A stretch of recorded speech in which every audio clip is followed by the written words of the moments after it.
다 같이 기도하시겠습니다. 우리를 사랑하시는 거룩하시고 자비로우신 하나님 우리 아버지, 하나님이 작정하신 이 마지막 시대에 우리를 구원해 주시고 이 세상에서 우리를 거룩하게 구별해 주시고 남은 생에 하나님을 섬기고 주님의 뜻과 영광을 위해서 살아갈 수 있도록 우리를 지켜주시고 도와주시는 은혜 감사합니다. 이 시간 주님의 보배로운 피로 구속함을 받은 저희들 주님 앞에 함께 모여서 주님의 그 크신 은혜와 사랑을 찬송하며 말씀을 배우며 주님과 함께하는 거룩한 무리 안에서 교제케 하심을 감사드립니다. 이 시간에도 주님께서 우리 가운데 같이 계심을 믿습니다. 우리 각 사람을 굽어 살펴주시고 하나님의 자비로운 손길로 각 사람을 붙들어 주옵소서. 이 시간에도 우리에게 나타내시기 원하시는 하나님의 계획과 비밀, 하나님의 거룩하신 뜻이 무엇인지 우리가 마땅히 어떻게 행해야 될 것을 친히 가르쳐 주옵소서. 이 세상은 날로 요란해지고 죄악에 충만합니다. 하루 동안에 무슨 일이 일어날지 알 수 없는 험악한 세상입니다. 그 가운데 살고 있는 저희들이 하나님의 도우심과 보호하심과 인도하심이 없이는 우리는 언제든지 죄 가운데 넘어질 수밖에 없는 연약한 가운데 있습니다. 주님 말씀과 능력의 손길로 우리를 더욱 붙들어 주시고 이 죄 많은 세상에 살아가는 가운데 하나님의 자녀로 합당하게 빛의 자녀로 올바로 살아갈 수 있도록 인도해 주시옵소서.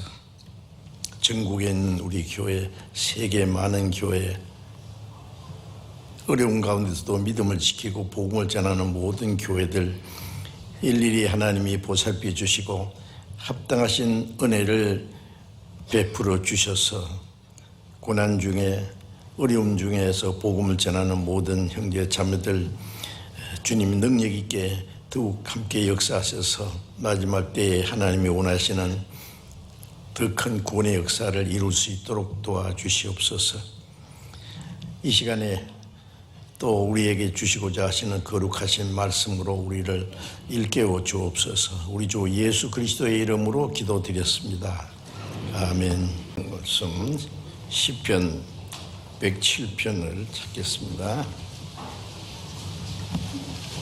시편 107편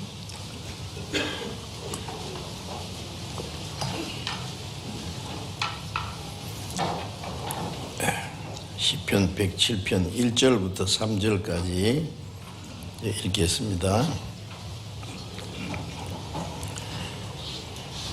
여호와께 감사하라. 그는 선하시며 그 인자하심이 영원하미로다. 여호와께 구속함을 받은 자는 이같이 말할지어다. 여호와께서 대적의 손에서 저희를 구속하사 동서남북 각 지방에서부터 모으셨도다. 거기까지.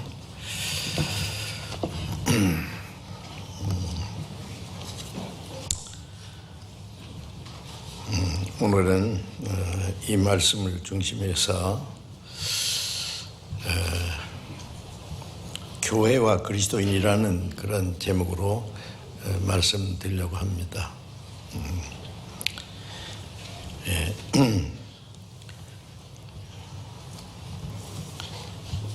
교회에 대한 올바른 지식을 가지는 것은 우리 신앙생활에 아주 중요한 문제입니다.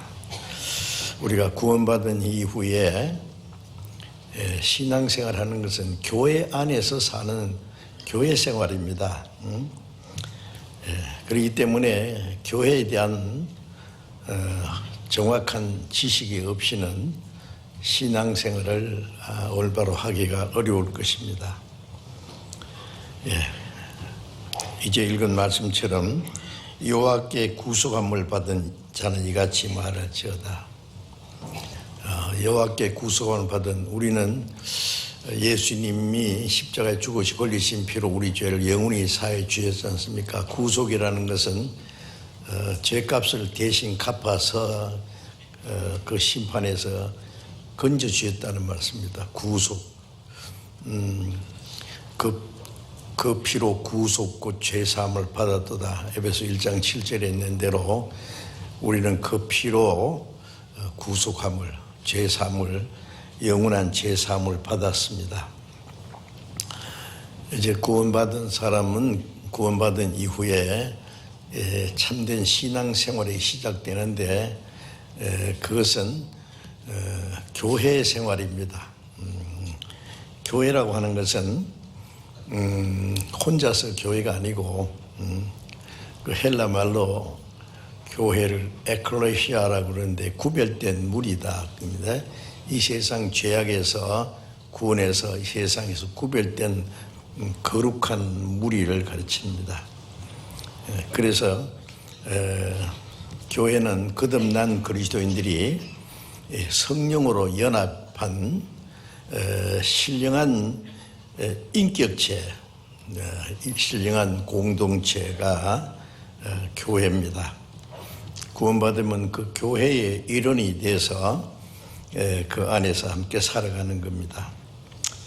고린도전서 1장 2절에 보면은 고린도에 있는 하나님의 교회, 곧 그리스도 안에서 거룩해지고 성도라 부르심을 입은 자들이라, 그런 말씀이 있습니다.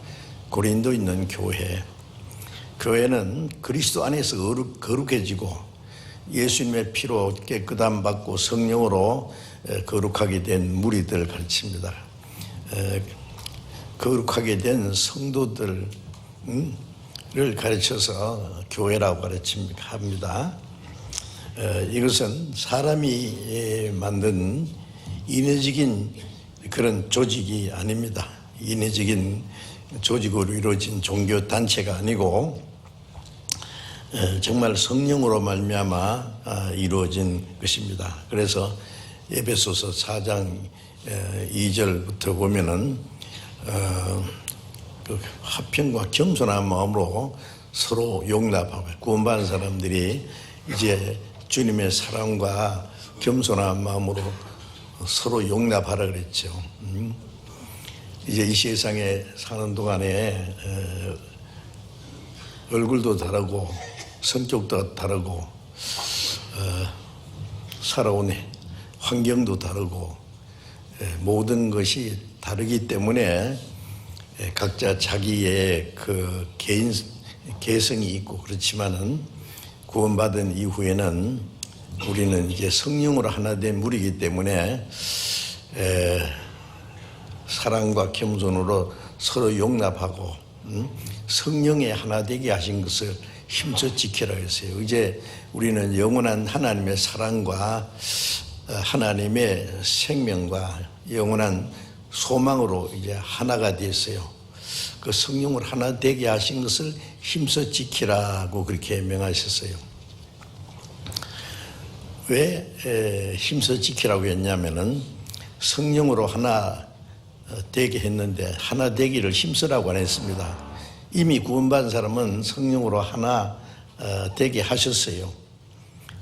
그런데 그걸 왜 힘써 지켜야 되냐면은 성령은 구원받은 사람을 하나님의 사랑과 말씀과 성령으로 하나 되게 하신데 마귀는 그걸 깨뜨리려고 하는 거예요. 신앙생활은 구원받은 무리들이 하나님의 생명과 성령으로 하나 되어 가지고 그 가운데 하나님의 성령의 인도하심과 능력으로 인도를 받는데 그 하나 되게 하신 것이 무너지면은 신앙생활을 할 수 없어요.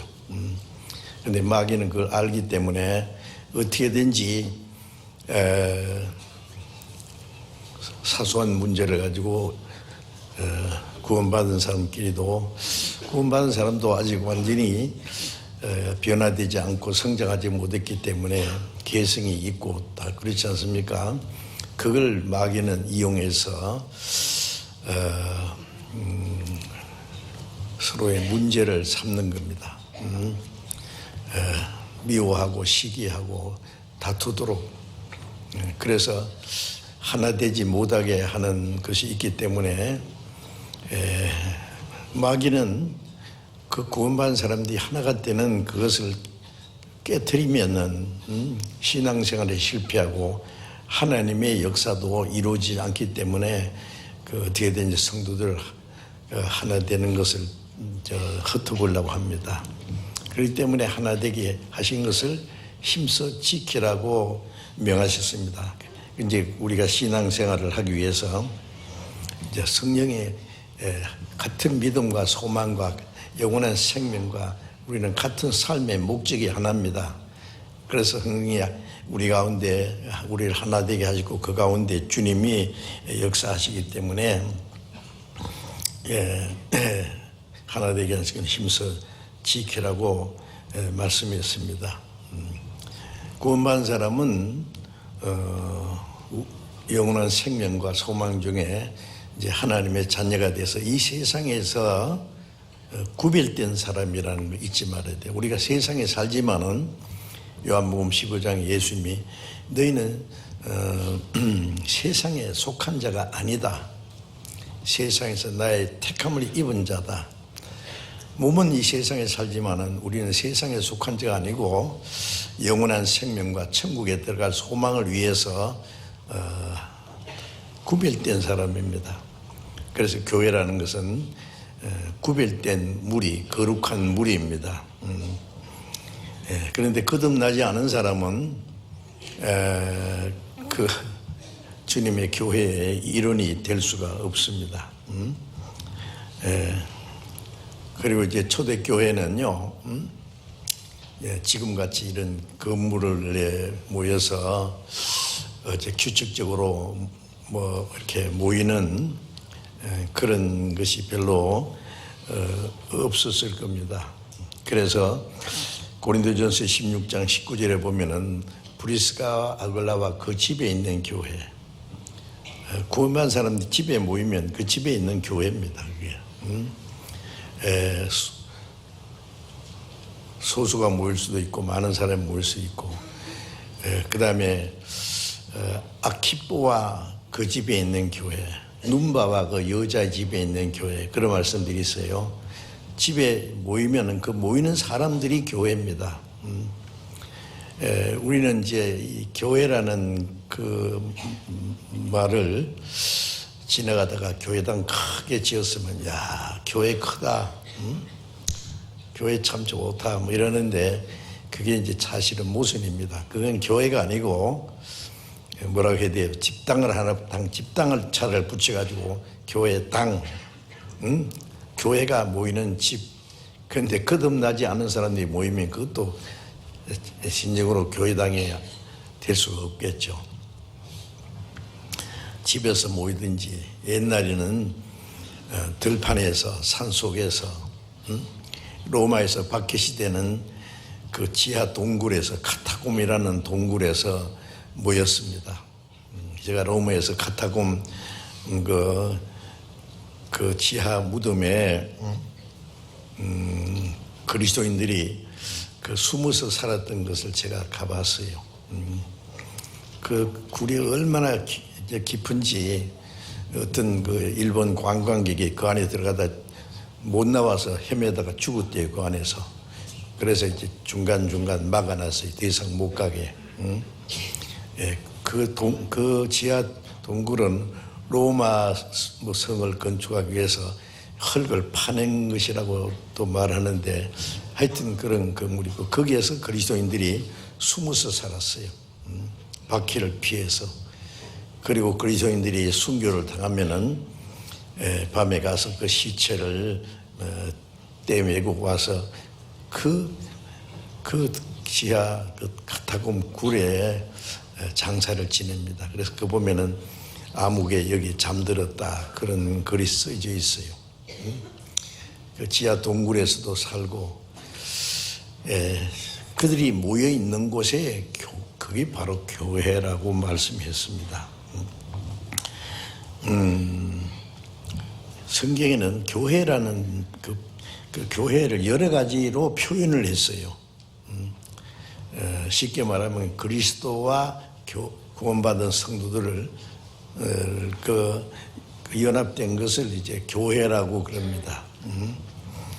시편 116편 12절부터 14절에 보면은 여호와께서 내게 주신 모든 은혜를 무엇으로 보답할고, 구원받은 사람은 이제 그 하나님이 주신 은혜를 어떻게 무엇으로 보답할고 그런 마음이 다 있습니다. 그 보답하는 방법이 뭐냐면은 구원의 잔을 들고 여호와의 이름을 부르며 여호와의 그 모든 백성 앞에서 내 서원을 갚으리로다, 그런 말씀이 있는데, 이제 구원받은 그 하나님의 백성이 교회입니다. 그 안에서 자기가 주를 위해서 살고자 하는 서원이 있어요. 그것을 갚아주는 거예요. 그러니까 구원받은 이후에 하나님이 주신 은혜를 보답하고 또 하나님의 뜻을 행하고 이루기 원하여서 하는 곳이 교회입니다. 왜냐하면 혼자서는 그걸 할 수가 없기 때문에. 그래서 교회라는 그 말씀을 여러 가지로 이제 표현을 했는데, 목자와 양, 실제는요, 예수님은 선한 목자라고 했어요. 예수님이 부활하신 후에 베드로에게 네가 나를 사랑하느냐, 왜냐하면 베드로는 이 사람 그리스도의 제자라니까 나 모른다고 그래 3번이나 부인했거든요. 그런데 예수님이 부활하신 후에 이제 그 모든 의심이 사라지고 예수님이 이제 네가 정말 나를 사랑하느냐 이제 확인하시는 거예요. 내가 주를 사랑하는 줄 주께서 아시나이다. 3번 반복해서 예수님은 질문하셨습니다. 이제 베드로는 3번 주님 부인했기 때문에 근심하면서 모든 것을 아시오매 내가 주님을 부인한 것도 알고 이제 내가 참 회개하고 올바로 주님을 사랑하고 주님 뜻대로 살고자 하는 마음, 모든 것을 주님이 아시오매 내가 주를 사랑한 줄 주께서 아시나이다. 그때마다 예수님의 3번 그 하시는 말씀이 내 어린 양을 치라, 내 양을 먹이라. 그 주님의 양이 뭐냐면 구원받은 성도들이 교회입니다. 그 양을 돌볼 것을 그 책임을 맡겼어요. 그래서 초대교회의 예루살렘 교회의 지도자는 베드로였습니다. 베드로가 그 주님의 양들을, 성도들을 돌보는 일을 했고, 나중에 주님을 핍박하던 그 사울이 구원받아서 바울이 됐는데 바울은 이방인의 사도가 되었습니다. 어쨌든 구원받은 성도들은 선한 목자 주님이 기르시는 양들입니다. 그래서 목자와 양 그 관계를 교회라고 합니다. 그래서 요한복음 10장 16절에 보면은 예수님 말씀에 나는 선한 목자라, 선한 목자는 양을 위해서 목숨을 버렸다. 그런데 이제 그 목자는 한 분이고 많은 양떼가 있어요. 한 무리가 되어 한 목자에 있으리라. 지금 있는 이 우리 말고 다른 양들을 또 인도해야 된다. 그들도 한 무리가 되어 한 목자에 있으리라. 구원받은 사람은 이제 우리의 선한 목자는 예수님입니다. 그리고 우리는 이방인이나 유대인이나 세상에 어떤 신분을 가진 사람이니 간에 구원받아서 주님이 기르시는 그 양이 됐어요. 한 목자 안에 한 무리가 돼서 목자 대신 주님을 따라가는 거예요. 그게 그래서 양무리를 가르쳐서 교회라고 그렇게 성경에 말씀했습니다. 그리고 또 하나는 요한복음 15장 1절에 보면은 나는 포도나무요 내 아버지는 그 농부라. 하나님 아버지는 포도나무를 기르는 농부입니다. 그리고 나는 포도나무요 너희는 가지라. 이제 예수님은 포도나무 이스라엘에 그 당시에 포도나무가 많이 있었는 것 같아요. 그리고 하나님은 포도나무를 기르는 농부고 예수님은 포도나무고 구원받은 사람은 포도나무에 붙어있는 가지라 그랬어요. 가지가 포도나무에 붙어 있으면 절로 가시를 맺는다. 뿌리부터 올라오는 진액을 공급받고 자라고 그 다음에 열매 맺히고 열매가 잘 익게 됩니다. 그래서 그 포도나무와 가지는 분리될 수 없는 서로 포도나무는 가지가 없이는 열매를 못 맺죠. 또 가지는 나무를 떠나서는 열매를 맺을 수 없어요. 그러니까 주님과 우리와의 관계는 절대적인 불가분의 관계입니다. 그래서 나를 떠나서 너희가 아무것도 할 수 없다. 포도나무와 가지, 그걸 교회라고 말씀했습니다. 예수님은 포도나무고 우리는 주님께 붙어있는 가지입니다. 그래서 주님이 주시는 신령한 은혜와 생명과 성령의 그 모든 것을 공급받고 우리가 자라고 하나님의 영광을 위한 열매를 맺습니다. 그리고 또 교회를 그리스도를 머리라고 그러고 구원받은 사람들을 주님의 몸이라고 했어요. 머리와 몸도 분리시킬 수 없지 않습니까? 그래서 그 고린도전서 12장 13절에 보면은 우리가 유대인이나 헬라인이나 이방인이나 종이나 자유자나 신분에 관계없이 다 한 성령으로 세례받아 한 몸이 되었다.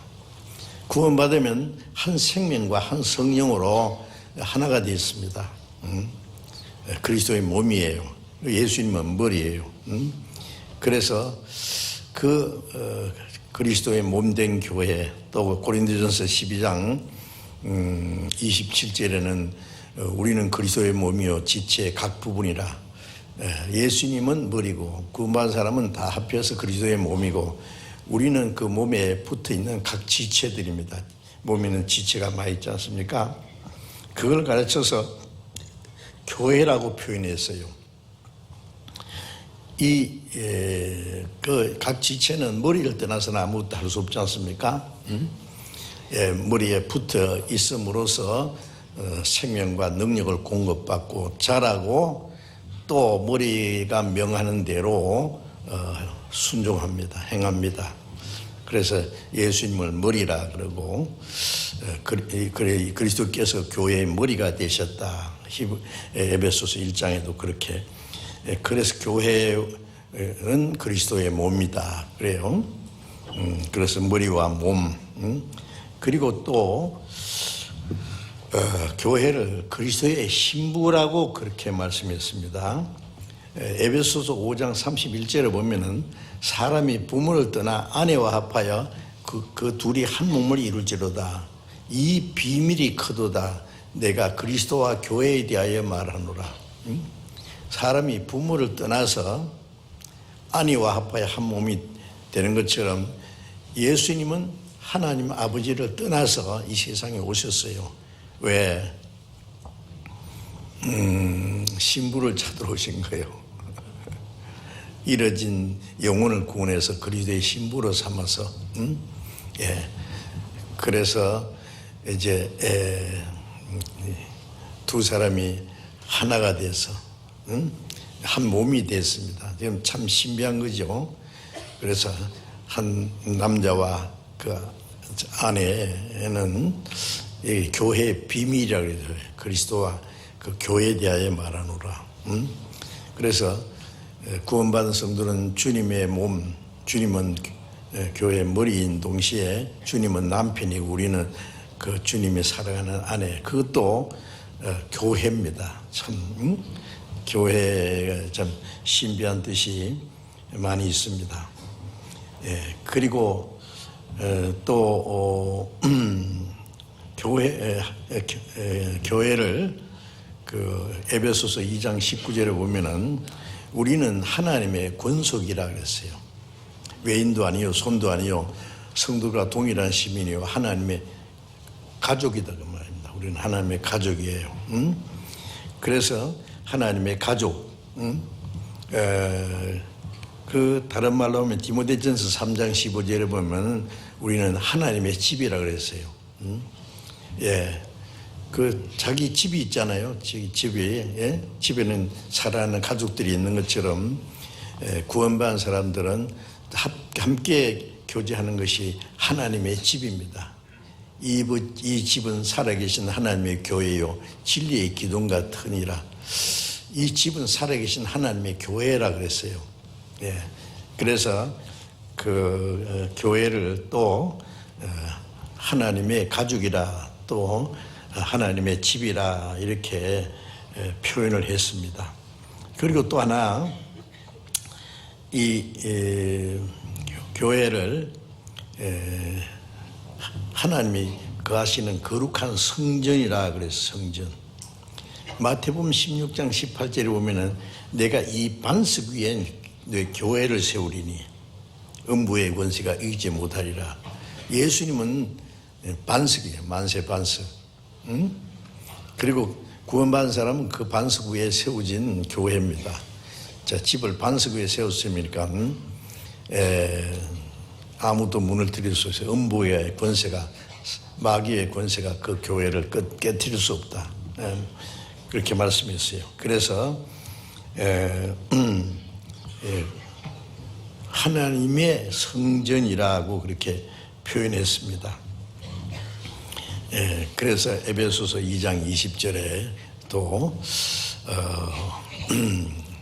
예수님은 그 성전이 모퉁이 머릿돌이 되고 우리는 그 안에서 신령한 성전이 되어간다 그랬어요. 그 하나님이 거하시는 거룩한 성전이 지금 지어져 가고 있는데 그걸 가르쳐서 또 역시 교회라고 했습니다. 그 교회라는 그 여러 가지로 그렇게 설명을 하고 있습니다.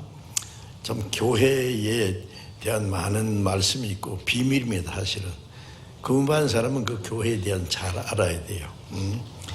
그 교회는 혼자서는 교회가 될 수 없어요.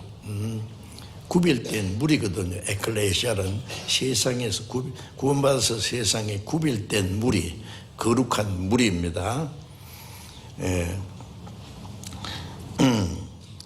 그리고 이제 하나님이 자기 독생자를 희생해서 사람을 구원하시는 목적은 쉽게 말하면 그리스도의 몸된 교회를 이루고 그리스도의 신부를 세우고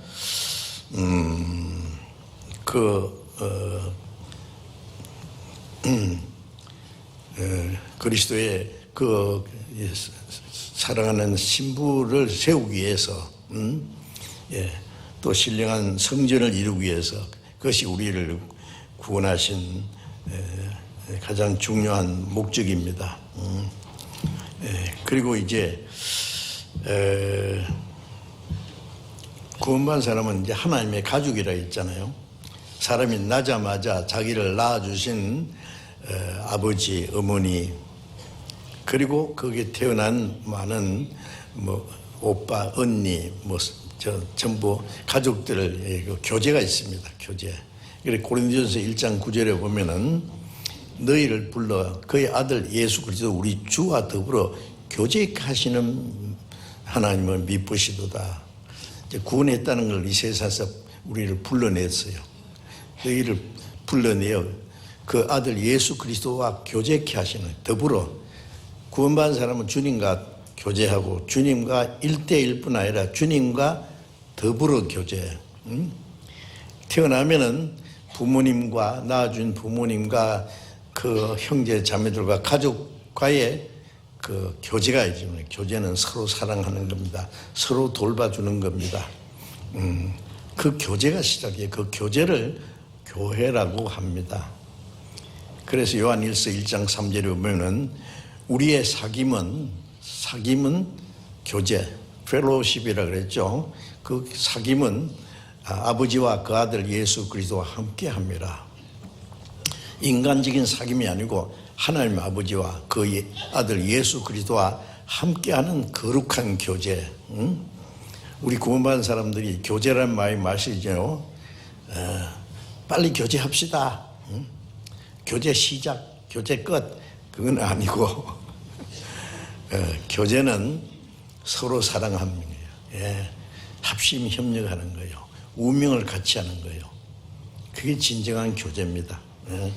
주님과 주님의 사랑을 입은, 은혜를 입은 사람들이 이제 성령을 하나 돼서 주님 앞에 간 날까지 서로 사랑하고 주님을 위해서 협력하고 하는 것이 교제입니다.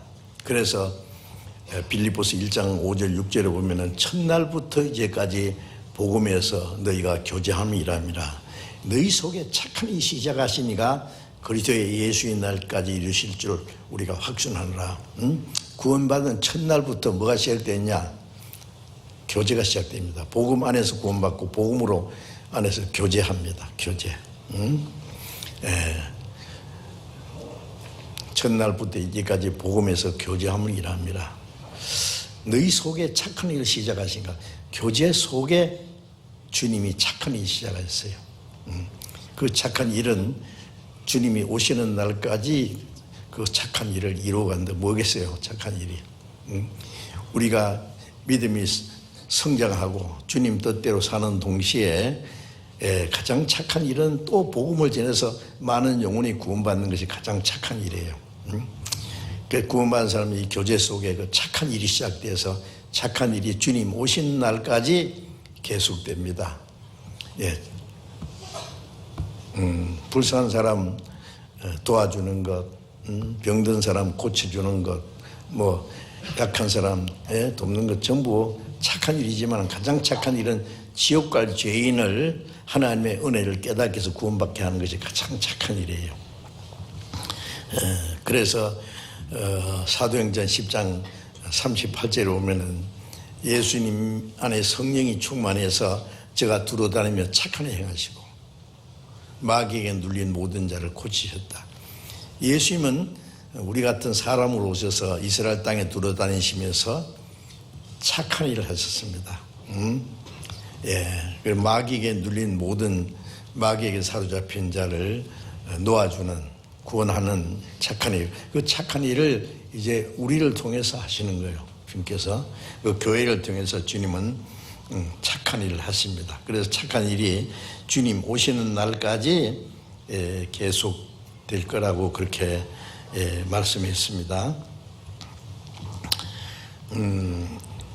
그리고 이제 그 사도행전에 보면은 사도들이 사도행전 그런 것은요, 다른 말로 하면은 그보다 더 좋은 말씀은 성령행전입니다. 구약은 성부 하나님이 이스라엘 민족을 통해서 역사하신 겁니다. 33년은 성자 예수님이 친히 사람의 몸으로 오셔서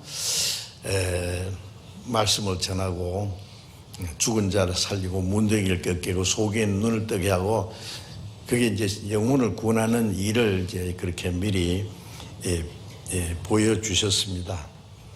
그리고 예수님이 십자가 죽으시고 부활하시고 승천하신 이후에 성령이 오셔서 하나님이 계획하시고 약속하시고 예수님이 십자가에서 이루신 그 사실을 성령께서 이제 사람에게 전해서 사람을 구원하는 그 일을 하십니다. 그래서 성령 행전이라고 해야 될까요? 다른 말로는 구원받은 사람들이 그리스도의 몸된 교회로서 교회가 이제 역사하는 거예요. 교회는 주님의 몸이에요. 머리는 보이지 않는 주님은 머리고 그 교회를 통해서 주님이 역사하셔요. 그래서 사도행전은 사도들만 아니라 성령 행전이고 교회 행전이에요. 그래서 사도행전에 보면은 예루살렘부터 복음이 시작돼서 참 마지막 바울 사도가 로마에 가서 2년간 복음 전하다가 목이 잘려서 순교 당할 때까지 그 두루 다니면서 사도들이 복음을 전했어요. 사도들이 가서 가는 곳마다 복음이 전해지고 구원받는 역사가 일어나고 또 동시에 구원받은 사람들이 교회가 시작됐어요. 그래서 처음에 예루살렘 교회, 그 다음에 안디옥 교회, 뭐 곳곳에 가는 곳마다 구원받은 사람 생기면 그런 복음만 전하고 지나가는 것이 아니라 교회가 시작돼요. 계속 고린도 교회, 갈라디아, 고린도 교회 그러면 고린도에 뭐 교회당에 큰 거 있는 게 아니에요. 고린도에 있는 성도들입니다. 갈라디아에 있는 성도들, 에베소에 구원받은 성도들, 그걸 교회라고 하는 거예요. 예. 그래서 나중에 저 로마의 교회까지 예루살렘부터 소아시아 여러 지역에 마게도냐 지역에 저기 로마까지 그 많은 교회가 하나가 됐어요. 그래서 사도들이 우리가 전도하는 곳에 형제들이 어떻게 지나는가 가보자 그러고 쫙 1차, 2차, 3차 순회를 하고 그래야 교회가 든든히 세워지고 우리 교회가 지금 그렇게 하고 있어요. 우리 교회가 처음 시작할 때는 아주 약하게 시작됐지만은 점점 전국에 지금 7개 교회인가 있고요. 전 세계 82나라에 1113개 교회가 있죠. 참 많아져요. 그런데 그 교회가 다 하나입니다. 우리가 함께 기도하고 같이 협력하고 같이 전도하고 서로 돕고 하나의 교회로 지금 우리가 사도행전에 있는 교회하고 같습니다. 하는 방법이.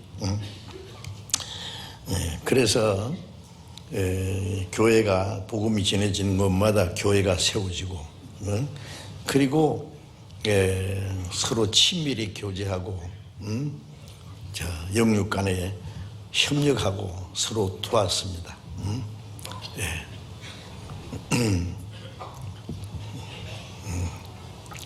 그런 이제 에베소서 4장 2절에 성령이 하나 되게 하신 걸 힘써 지키라고 해서 하나 돼야 되는데 지금 이제 세계 기독교가요 엄청 많습니다. 그렇죠? 그 교파도 막 수백 종류일 거예요. 우리나라는 장로교가 제일 많죠. 장로교도 막 수십 종류예요. 말도 못해요. 이름만 장로교지.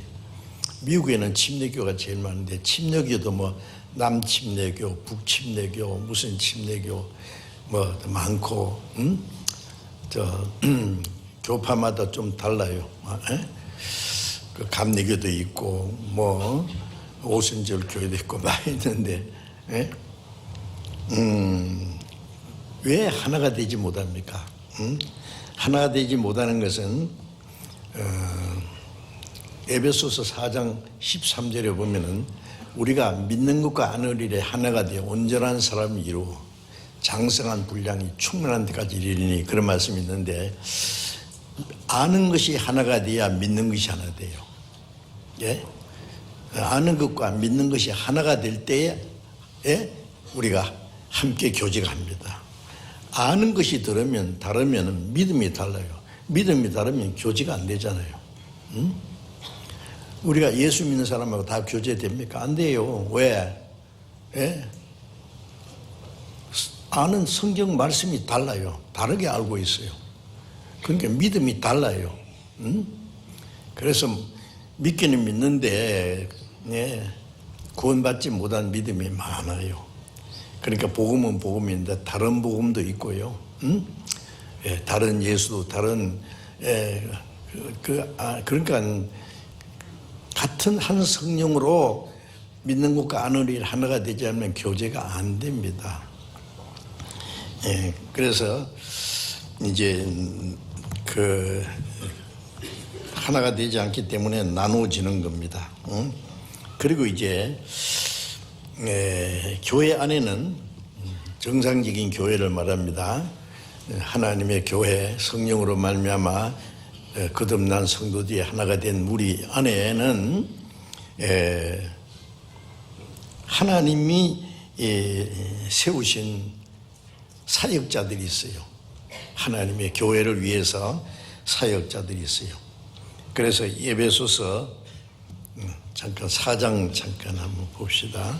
에베소서 4장 11절에 보면은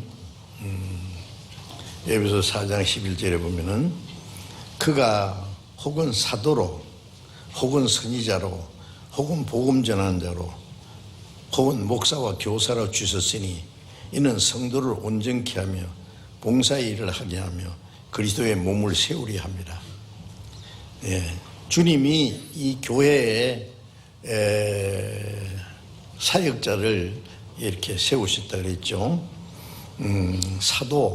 사도는 초대교회의 예수님 제자들을 또 특별하게 바울 사도도 원래 12제자는 아니지만 사도라 그랬어요. 바울과 바나바. 이 사도들은 하나님이 말씀과 능력을 주어서 복음을 담대히 전가하게 했습니다. 사도로 혹은 선지자로. 이 선지자는 구약시대에 많은 선지자가 있는데 신약시대에도 선지자가 있었습니다. 선지자는 하나님의 말씀을 받아서 또 전하는 사도와 선지자는 교회의 지도자들입니다. 또 복음 전하는 자, 전도인이죠. 또 목사와 교수. 복음은 밖으로 복음 전해서 구원받는 역사가 일어났는데, 그 다음에 목사는 구원받은 사람들을 말씀으로 잘 가르치고 양육하는 그게 목회하는 거예요, 그게. 그런데 목사와 교사는 겸합니다, 지금. 우리 교회에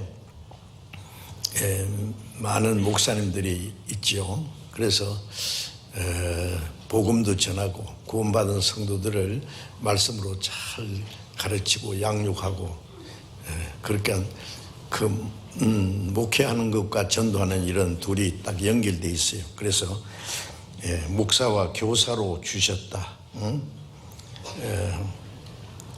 이는 성도를 온전케 하며 봉사일을 하게 하며 그리스도의 몸을 세우려 합니다.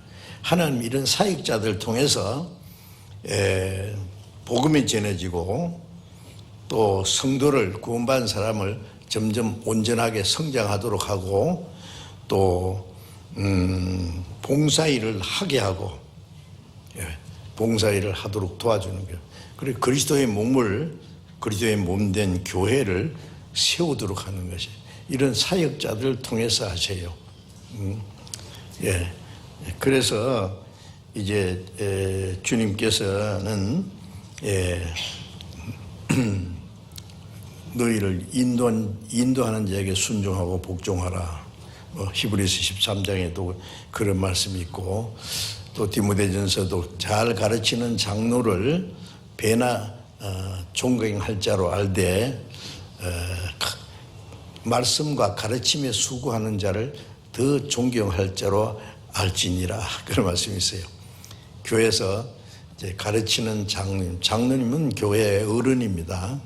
형제 자매들을 위해서 돕고 기도해주고 또 잘못하면 꾸지람도 할 수 있고 또 올바로 지도하고 그 역할을 하는 분들이 장로님입니다. 그리고 베드로도 자기가 장로로 했어요. 그 가르치는 장로. 목사는 가르치는 장로라고 할 수도 있어요. 그래서 그런 사람들에게 너희를 인도하는 자에게 순종하고 복종하라. 저희는 너희 영혼을 위해서 경성하기를 자기가 회개할 자인 것 같지 않으리라. 저희가 즐거움으로 이것을 하고 근심으로 하게 하지 마라. 그렇지 않으면 너희에게 유익이 없느니라. 히브리서 13장에 보면 그런 말씀이 있는데 이제 그 말씀 전하는 사람을 존경하고 순종해야 되지 까닭스럽고 막 그렇게 하면은요 자기에게 유익이 없다 그랬어요. 물론 이제 뭐 전도인도 목사도 혹 잘못할 수 있겠죠. 그거는 이제 그래서 이제 전도인이 문제가 있으면 전도인 협의회에서 해요. 그래서 우리 교회도 지금 우리 전도인들이 아주 뭐 한국의 전도인들이 한 500명 가까이 됩니다. 그런데 해외에 나가서 활동하는 분도 있고 국내에서 전도하는 분도 있고, 그런데 그 전도인들이 어떤 문제가 있으면은 잘못하는 것뿐 아니라 어떻게 하도록 지도해 주는 그 일을 담당하기 위해서 전도인 협의회라는 게 있어요. 그래서 목사님 7분이 같이 의논합니다. 해서 여러 가지로 문제가 있으면 그걸 충고도 하고 또 안내도 하고 또 전도인을 또 각각 적당한 곳에 배치하기도 하고 그 일을 합니다. 그래서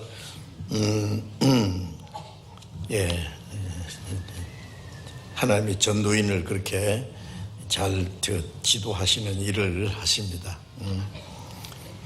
그러니까 뭐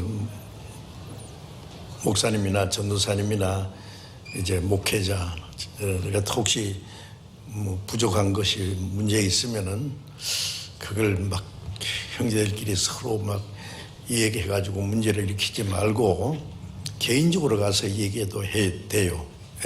같은 또 형제잖아요. 왜 못하겠어요? 아니 목사님 이런 건 좀 이렇게 해주면 좋겠습니다. 어떤 일은 그 잘못한 게 있으면 그런 것은 안 했으면 좋겠습니다. 좀 이렇게 좀 해주시면 좋겠어요. 그렇게 그것도 이 얘기하면 참고해요. 그게 무조건 배척하는 게 아닙니다. 그래서 정 말할 수 없으면은 전도인 협의회에다가 얘기해서 전도인 협의해서 그 문제를, 또 목사도 잘못하는 수가 있잖아요. 그럼 전도인 협의해서 그걸 다스립니다. 그리고 전도회 하면 안 되겠다 싶으면 이제 전도 그만하도록 그렇게 또 조치를 합니다. 그 전도인 협의회에서 우리가 그렇게 하고 있어요.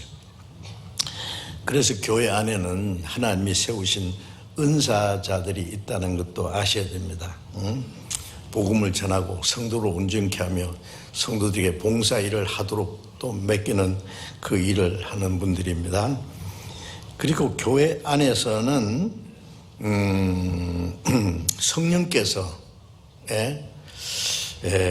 하나님의 자녀들을 보호하고 양육하고 가르치고 인도하는 일을 하십니다. 성령께서 하세요. 구원받은 사람들을 보호하시고 또 구원받은 성도들을 양육해요. 또 가르치시고 그 인도하는 일을, 그걸 우리 가운데 계신 성령님이 하십니다. 그래서 그 에베소서 5장 29절에도 보면은 구원받은 성도를 하나님이 양육하신다는 말씀이 있습니다. 그리고 디도스 2장 12절에 보면은 우리를 양육하시되 세상에 경건치 않은 사는 것을 피해서 하나님의 뜻대로 살도록 도와주신다는 말씀이 있어요. 성경을 다 읽으면 시간 많이 걸릴까 봐 나중에 이제 배우실 기회가 있으리라 생각하고, 그 성도를 양육하시는 일을 사람이 하기 전에 우리 가운데 계신 성령님이 그 일을 하십니다. 그래서 구원받은 사람들을 올바로 잘 양육하시고 또 보호하시는 일을 하세요. 신명기 1장 31절 33절에 보면은 이스라엘 사람을 애굽에서 400년 동안 종살하는 데서 모세를 보내가지고 애굽에 10가지 재앙을 이루고 거기서 이제 해방시켜서 나왔지 않습니까? 그래서 홍해를 육지같이 통과하고 이제 그 광야 길을 걸어가는데 하나님이 약속하신 가나안 땅에 인도할 때까지 40년간을 그들을 인도하셨어요. 그런데 하나님이 그들을 이제 보호하신다 그랬어요. 그 신명기 1장 31절 33절에 보면은 아비가 자기 자녀를 안음같이 내가 너희를 안고 여기까지 인도했다. 하나님이 모세를 통해서 그렇게 말씀했어요. 아비가 자기 아들을 안음같이 하나님이 구원받은 사람을 안고 인도하세요. 우리를 애굽에 종되었던 이스라엘 민족을 해방시킨 것은 우리는 사탄의 권세에서 죄 가운데서 우리를 구원하신 걸 말하는 겁니다. 그 홍해를 통과한 것은 예수님의 죽음과 부활을 통해서 구원받은 그 표로서 우리가 침례를 받지 않습니까? 그 다음에 이제 40년 광야 생활은 이제 구원받은 이후에 그 사도행전 7장 38절에 보면 광야 교회라는 말이 있어요. 이스라엘 사람들이 애굽에서 나와서 가나안 땅까지 들어간 동안에 40년 광야 생활은 교회, 광야 교회라고 그랬어요. 교회. 그 교회 모습입니다. 그리고 그 가나안 땅은 영원한 천국의 그림자예요. 구원받고 나서 이제 주님이 우리를 보호하시고 우리를 양육하시고 가르치시고 인도하시는데 교회 안에서 우리를 그 천국에 들어갈 때까지 그래서 이제 출애굽해서 광야를 거쳐서 가나안 땅에 들어간 것처럼 우리를 구원해서 이제 교회 생활, 이스라엘 백성들이 광야 40년은 우리 교회 생활이에요. 그 교회 생활은 광야처럼 이 험악한 세상 살아가지만은 주님이 우리 가운데 계셔서 우리를 지키시고 보호하시고 양육하시고 인도하십니다. 그래서 그리고 이제 그 성령님이 계속 우리를 가르쳐 주세요.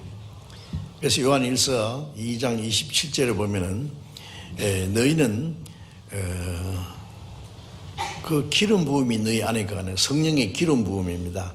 아무도 너희를 가르칠 필요가 없고 기름 부음이 모든 걸 가르치며 참되고 거짓이 없으니 너희를 가르친 그대로 주 안에 거하라. 이제 그 안에 거하라. 그러면 주님이 나타나실 때에 너희로 부끄럽지 않게 그 앞에 담대히 서게 하려 합니다. 이 교회 안에서는요 성령의 가르침이 있습니다. 앞에서 전도하고 성경 가르치는 사람은 먼저 성령의 가르침을 받아야 돼요. 저는 신학교 4년 다녔지만 신학교에서 공부한 거 하나도 생각 안 나요. 생각 안 납니다. 꽝입니다. 그래서 구원받고 나서 이제 성경을 새로 배웠어요.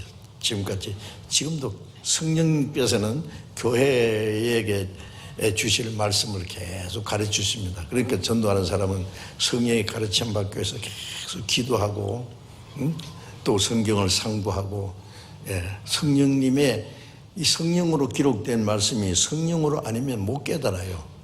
성령의 가르침이 없이는 올바로 깨달을 수 없습니다. 성령의 가르침이 없이는 가르침 받지 않으면 남을 또 가르칠 수 없을 거예요. 그래서 더 많이 기도해야 되고 더 많이 준비해야 되고 성령의 가르침 받아야지. 그래서 내가 우리 목사님들 그랬죠. 남이 써놓은 책 보고 그걸 갖다 뭐 표절하는 식으로 누가 뭐 표절했다는 식으로 설교도 남이 해놓은 거 그거 가지고 옮기면 안 돼. 그래가지고는 성령의 가르침을 못 받거든요. 제 서재도 책이 막 꽉 있습니다.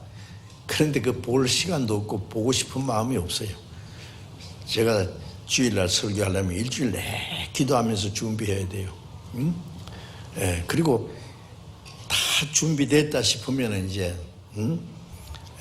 간단하게 이제 딱 전할 말씀을 정리를 하고 그리고 이제 시간이 있으면은 이 말씀을 어떻게 설명했을까 하고 이제 시간이 있으면 찾아보는데 그것도 봐야 뭐 별 신통한 거 없어요 사실은.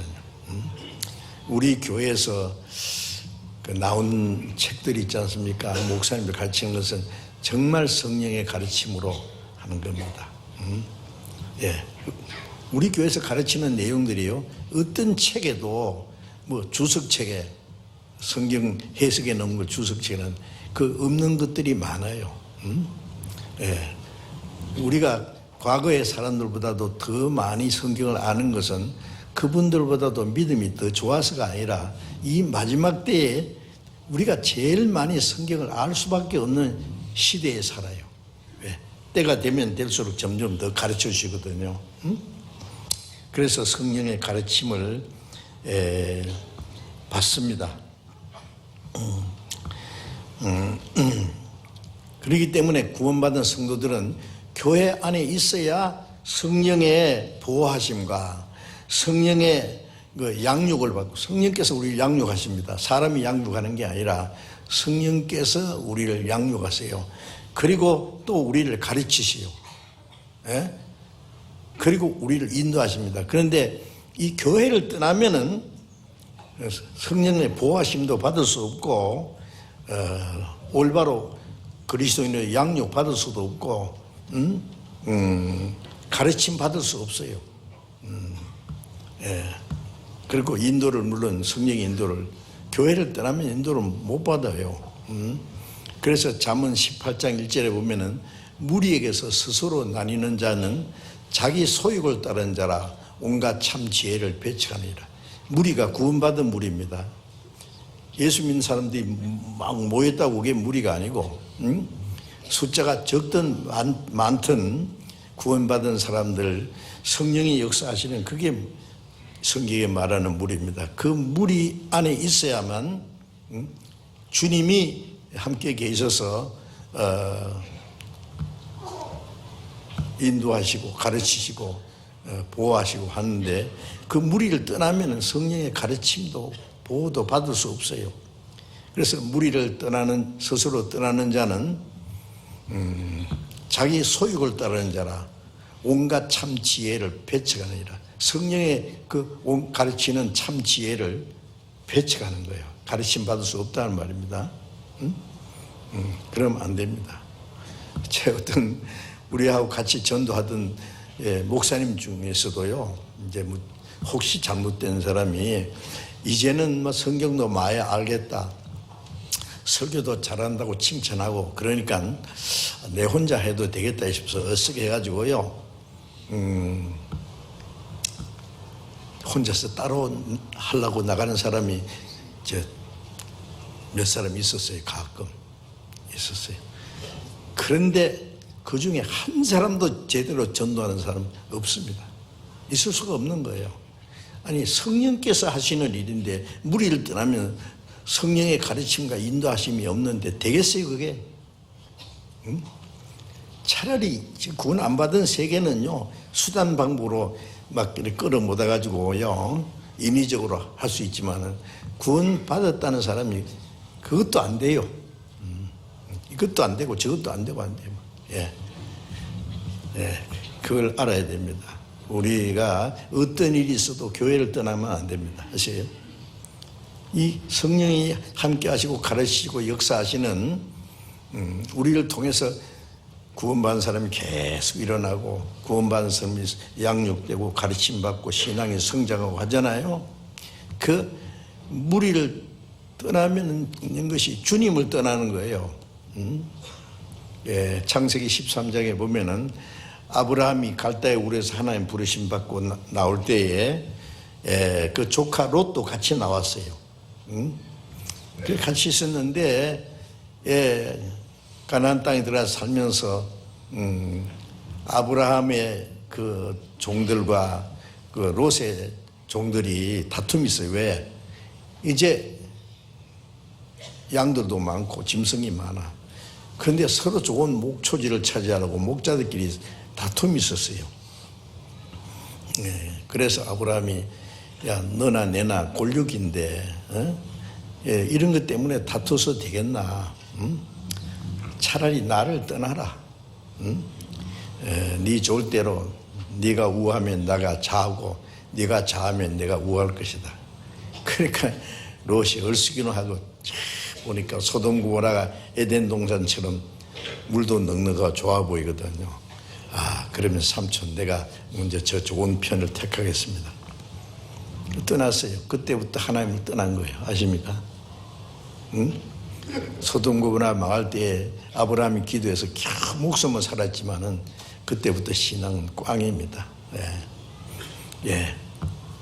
아브라함을 떠나는 게 하나님을 떠나는 것처럼 우리가 하나님이 역사하시는 교회를 떠나면 안 돼요. 어떤 일이 있어도. 조그만 문제에 있다고 자기 마음에 안 든다고 교회를 훌쩍 떠나면 가끔 있어요, 그런 사람. 응? 예, 그건 몰라서 그래요. 그래서 어떤 일이 있어도 이 하나님이 함께 역사하시는 교회에 있어야 됩니다. 교회 안에 있어야 주님의 능력과 역사하심이 있습니다. 예. 그래서 고린도후서 6장 16절에 보면은 내가 저희 가운데 가며 두루 행하며 예. 주님이 구원받은 성도들 가운데 계시고 두루 행하셔. 능력으로 역사하세요. 예. 그래서 에베소 6장 19절에 보면 우리 가운데 능력으로 역사하시는 능력을 쫓아 우리에게 베푸신 그 은혜가 크다, 뭐 그런 말씀도 있어요. 우리 가운데 능력을 행하십니다. 에베소 3장 20절에 보면은 우리 가운데 역사하시는 능력대로 우리의 온갖 구하는 것이나 생각하는 것에 넘치도록 능히 하실 얘기예요. 예, 우리 가운데 주님이 역사하십니다. 우리가 수양회 할 때 보면은요, 한번 우리가 학예 수양회 이번에도 7번 했지 않습니까? 연속해서.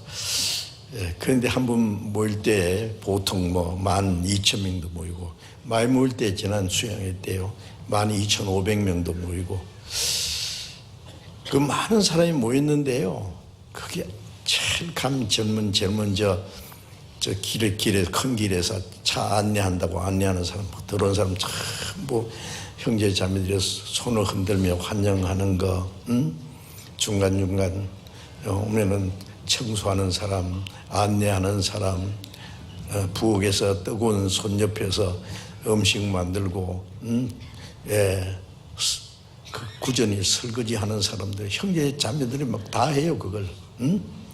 어떤 사람은 잠을 안 자고 경비도 하고. 예? 왜요? 내가 설교는 못하지만은, 내가 상담은 못하지만은 다른 사람들 구원받는 걸 위해서 내가 무엇인가 해야 되겠다고. 예. 구원받던 사람이 덜렁덜렁 놀러 오는 사람은 없어요. 전에는 있었어요. 예. 그런 구원받은 사람이 남은 뭐 일하는 거 보면 잘한다고 뭐 그렇게만 하고 자기는 손 딱 거두고. 예. 근데 지금은 그런 사람은 없어요. 우리 교회 참 뭐 누가 안 시켜도 앞장서서 나도 뭔가 해야 되겠다. 예, 설교는 목사 혼자 설교 잘한다고 구원받는 것은 아니랍니다. 절대 안 일어날 거예요. 왜? 예. 우리 가운데 역사하시는, 구원받은 무리를 통해서 역사하세요. 그 무리가 없으면은 소용 없어요. 설교 안만 잘해봐도 소용 없다고.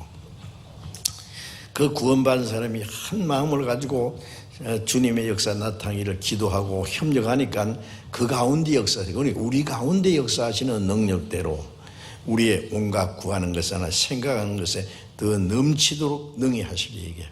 우리가 온갖 구하는 것, 생각하는 게 뭐예요? 우리가 뭐 부자 돼서 잘 먹고 잘 살려고 하는 게 아니라 더 많은 영혼이 구원받음으로 하나님께 영광이 되게 하기 위해서, 그걸 위해서 그 가운데 주님이 역사하신 거예요. 왜? 그래서 이 구원받은 사람의 무리를 통해서 예, 성령의 능력이 나타나고 구원의 역사가 나타나고, 예, 복음이 활발하게 전파되는 겁니다. 예. 그 안에 우리가 함께 어울려서 있으면은 주님께 쓰임을 받는 겁니다. 예. 어떤 사람은 열심히 희생하면서 하는데 어떤 사람은 뒷점 잘 지고 내가 안 해도 다 잘 돼가네. 물론 자기가 안 해도 다 해요. 그러나 나중에 두고 보시오. 누가 손해보는가. 예. 나를 구원하신 주님을 위해서 나도 뭔가 해야 되는데 주님 앞에 딱 서면은 주님 뭐라 하세요? 내가 너를 구원하기 위해서 십자가에 죽어서 피 흘려서 너를 구원해 줬는데 너는 뭘 하고 왔느냐? 물으시면 뭐라고 해야 할래요? 부끄럽게 됩니다. 예. 이 악하고 게으른 종아라는 책망도 받아요. 게으른 것이 악한 겁니다. 착하고 충성된 종아, 네가 작은 일에 충성했으니 큰 것으로 네게 맡기리라. 예, 우리가 하는 일은 작은 겁니다. 큰 일 하는 거 아니에요. 내가 할 수 있는 거 하면 돼요. 그러면 네가 작은 일에 충성했으니 네 주인의 즐거움에 참여할지어다. 그렇게 칭찬해 주실 거예요. 자, 그래서 요한복음 14장 12절에 보면은 나를 믿는 자는 내가 하는 일 저도 할 것이요 이보다 더 큰 일도 하리니 내가 아버지께로 감이라. 그건 무슨 말씀이요? 예, 주님이 하신 일이 뭐예요? 예, 복음이 전해지고 문둥이가 깨끗해지고 소경이 눈 뜨고 죽은 자가 살아나고, 예, 내가 하는 일을 저도 할 것이요. 사도들은 그 실제로 여러 가지 이적도 행했습니다. 바울 사도는 죽은 사람도 기도해서 살렸잖아요. 그런데 내가 하는 일 저도 이보다 더 큰 일이 많아요. 제일 큰 일이 복음을 전해서 구원받는 역사. 그보다 더 큰 일은 없어요. 내가 아버지께로 감이라. 내가 가면은 성령이 오시면, 성령님은 예수님이 땅에 계시면서 하시는 것보다 더 큰 일을 하시는 거예요. 그 성령이 우리를 통해서 그 일을 하십니다. 예, 그래서 우리는 교회 안에 있음으로써 머리 대신 주님이 몸을 통해서 역사하시는 각 지체에 나누신 은사를 따라서 교회 안에 있으면은 성령은 하나인데 은사는 각각 다르다 그랬죠. 눈 역할하는 사람, 입 역할하는 사람, 뭐 손 역할하는 사람, 발 역할하는 사람, 이 지체가 여러 가지 있어요. 보이는 지체도 있고 보이지 않는 지체도 있고. 교회 안에 있으면 뭘 하든지 하나님이 그 사람의 믿음의 분량에 따라서 은사를 주시고 다 쓰십니다. 귀하게. 예, 그래서 그 믿음의 분량을 따라서 자기 위치를 지키고 그 지체의 역할을 잘 해야 할 겁니다. 이제 우리는 우리 가운데 역사하신 주님을 쫓아서 삽니다. 그래서 다시 오시는 주님 앞에 설 때에 주님이 역사하신 그 모든 것이 바로 뭐 어떤 사람을 통해서 역사하는 게 아니라 우리를 통해서 역사했습니다. 가끔요, 뭐 어떤 사람들이 또 다른 데서 뭐 오랫동안 있다가 저희 교회 온 사람들이 저를 좀 칭찬하는 말인지 뭔지 모르지만, 목사님 대단하시네요. 뭐 수양관도 이렇게 크게 짓고 뭐 교회가 이렇게. 제발 그 말씀하지 마십시오. 마귀가 나한테 미리 말했습니다. 그 말은 주님이 하신 일이지 내가 뭔데 뭘 했단 말이에요. 정말입니다. 우리 가운데 역사하시는 주님의 능력을 쫓아서 주님이 하신 일입니다. 뭐 누가 특별히 뭐 머리가 좋아서 뭐 능력이 있어서 아닙니다. 누구든지 그런 생각하면은요 하나님 앞에 큰 죄를 지을 거예요. 주님이 안 계시면 우리는 아무것도 할 수 없어요. 요한복음 15장 5절에 가지가 포도나무를 떠나서는 아무것도 할 수 없다. 가지처럼 말라진다. 가지가 말이요. 열매 맺으려고 흔들어대면 열매 맺힙니까? 나무에 딱 붙어 있으면 돼요. 그죠? 뿌리부터 오는 진액을 빨아먹고 자라면은 열매 맺히고, 절로 맺힌다 그랬어요. 자랑할 거 하나도 없어요. 그래서 바울 사도는 고린도후서 4장에 보면은 능력의 힘이 큰 것이 우리에게 있지 않고 주님께 있습니다. 능력의 힘이 큰 것이 주님께만 있고 우리에게는 아무런 능력이 없습니다. 그래서 로마서 12장 11절에 보면은 잘 아시는 말씀이죠. 로마서 12장 11절 외울 수 있죠? 외울 수 있는 분이 한번 암송해 봅시다. 같이. 부지런하여 게으르지 말고 열심을 품고 주를 섬기라. 다시 한번 부지런하여 게으르지 말고 열심을 품고 주를 섬기라. 예, 모르는 분도 따라하실 수 있죠. 이제 세 번 한 번만 더 하면 다 따라할 거예요. 부지런하여 게으르지 말고 열심을 품고 주를 섬기라. 우리가 주님을 섬기는 일에는 부지런해야 됩니다. 할 일이 너무 많아요. 예. 주님 오실 날이 너무 가깝고 할 일은 많은데, 예? 그냥 빈둥빈둥 뭐 세우라 가거라 하고 그럴 시간은 없어요. 예, 주님을 섬기는 일은 부지런해야 됩니다. 게으르지 말고, 부지런한 사람이 게으를 수 있어요. 부지런하여 게으르지 말고 열심을 품고, 같은 말인데 세 번이나 강조하는 거예요. 열심을 품고 주를 섬기라. 우리가 복음을 전하는 일이나 교회 봉사하는 일이나 사업을 해서 복음을 전 세계 선교비를 떼는 것이나 뭐 무엇을 하든지 그게 결국 주님을 섬기는 일입니다. 꼭 큰 일을 해야만 주님 섬기는 일이 아니에요.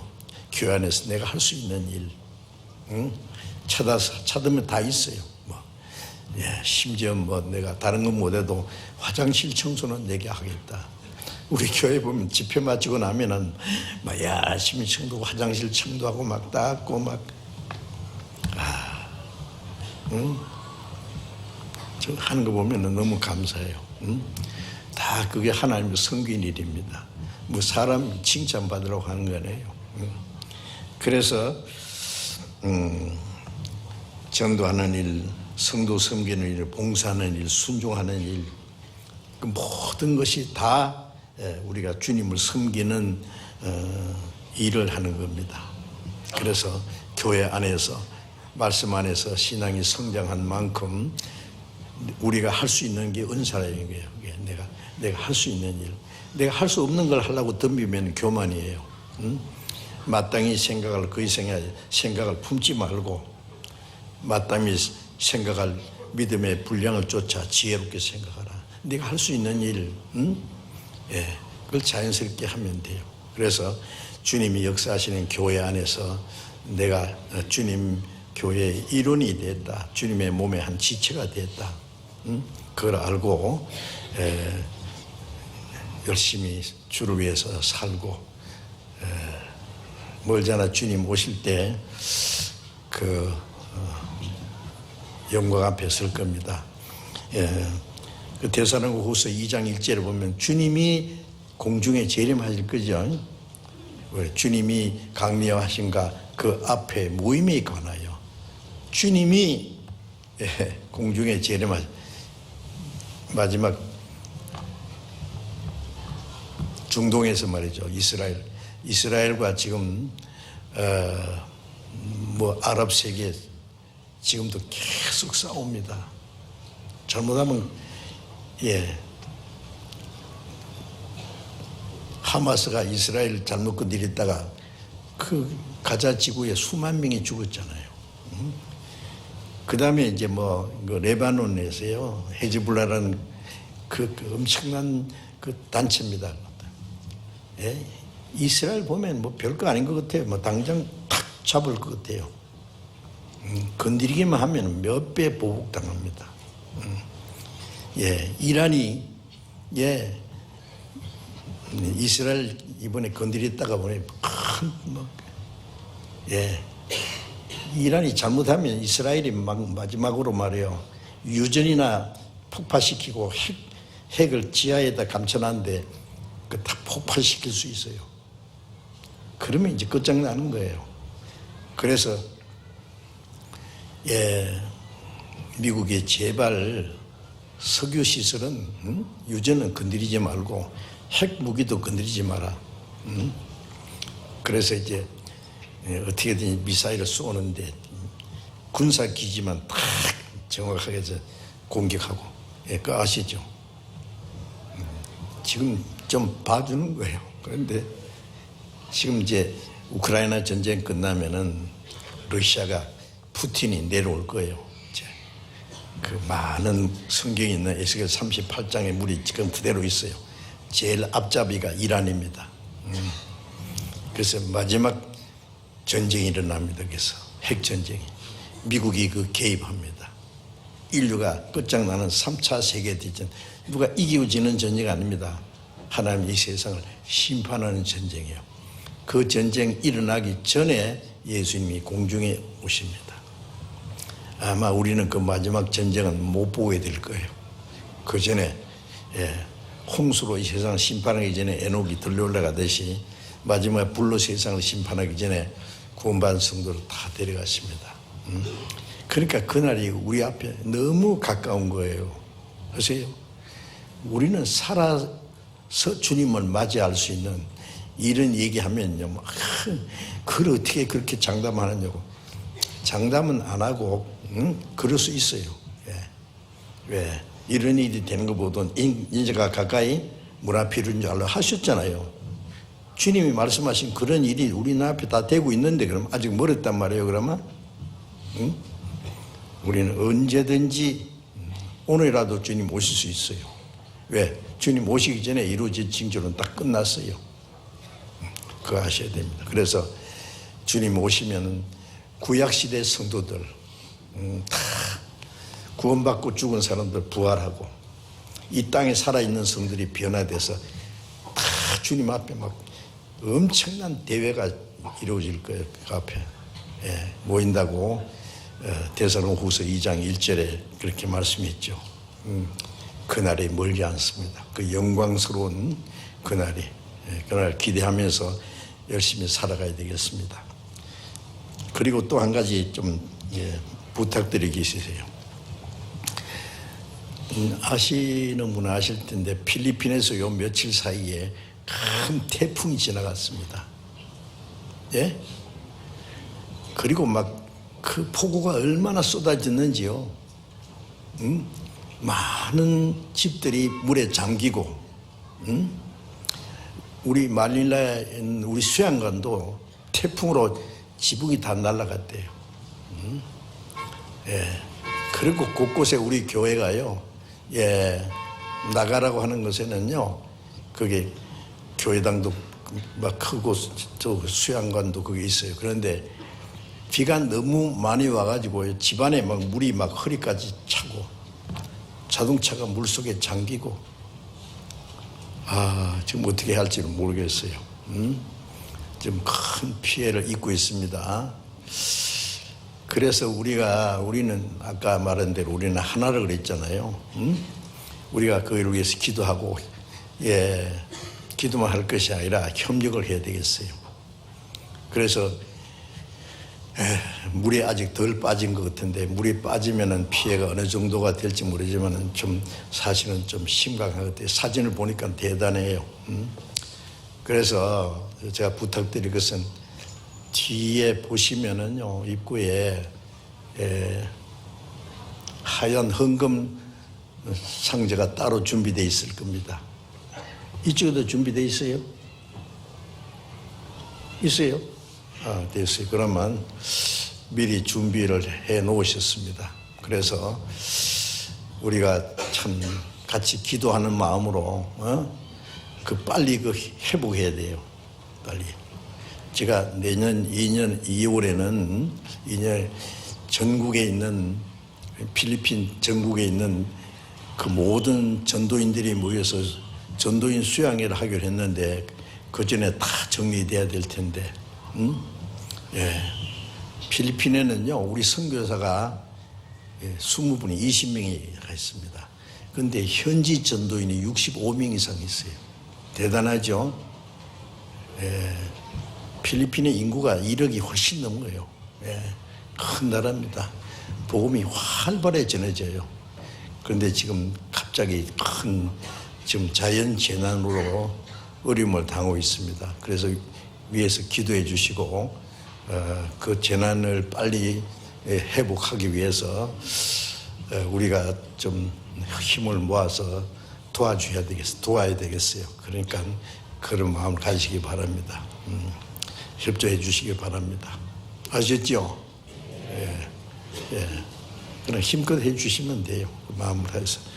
예, 같이 기도하겠습니다. 자비로우신 우리 아버지 하나님, 우리 영혼을 사랑하시고 우리가 죄인 됐을 때, 우리가 하나님을 알지 못할 때 주 예수님이 우리 대신 죽으시고 흘리신 그 보배로운 피로 우리 죄를 영원히 사해 주시고 아무 공로 없이 구원해 주신 주님 감사합니다. 우리의 영혼도 우리의 몸도 주님의 피로 사했사오니 다 주의 것입니다. 이제 남은 생에는 오직 하나님의 영광을 위해서, 주님의 복음을 위해서, 주님의 교회를 위해서 열심히 살아갈 수 있도록 인도해 주시고, 우리를 통해서 아직도 구원받지 못한 많은 영혼들을 구원하시기 원하시는 주님, 우리에게 맡기진 적은 일들, 주님의 몸된 교회의 지체로서의 역할을 잘 감당해서 우리 가운데 역사하시는 주님의 능력대로 우리의 온갖 구하는 거나 생각하는 것 따라서 많은 영혼이 구원받는 하나님의 더 큰 역사가 이루어지기를 간절히 기도합니다. 우리 구원받은 형제자매들 가정마다 하나님마다 축복해 주셔서 남은 생에 주님을 섬기고 복음 전하는 일에 부족함이 없게 하시고, 또 필리핀 많은 교회가 있는데 이번에 자연재난으로 많은 어려움을 당하고 있습니다. 주님 도와주시고 형제자매들을 위로해 주시고 그 어려운 가운데서도 용기와 힘을 가지고 더욱 주님을 위해서, 복음을 위해서 협력하게 해주시고, 또 우리 모든 교회가 이 일을 위해서 합심해서 협력해서 돕는 가운데 이 모든 것들이 속히 정리되고 해결될 수 있도록, 그래서 더 자유롭게 복음이 전해질 수 있도록 주님께서 함께 역사해 주옵소서. 우리의 간절한 기도와 소원을 들어주시는 주님, 우리를 통해서 원하시는 모든 역사를 이루실 줄 믿고 감사합니다. 우리 주 예수 그리스도의 이름으로 기도드렸습니다. 아멘.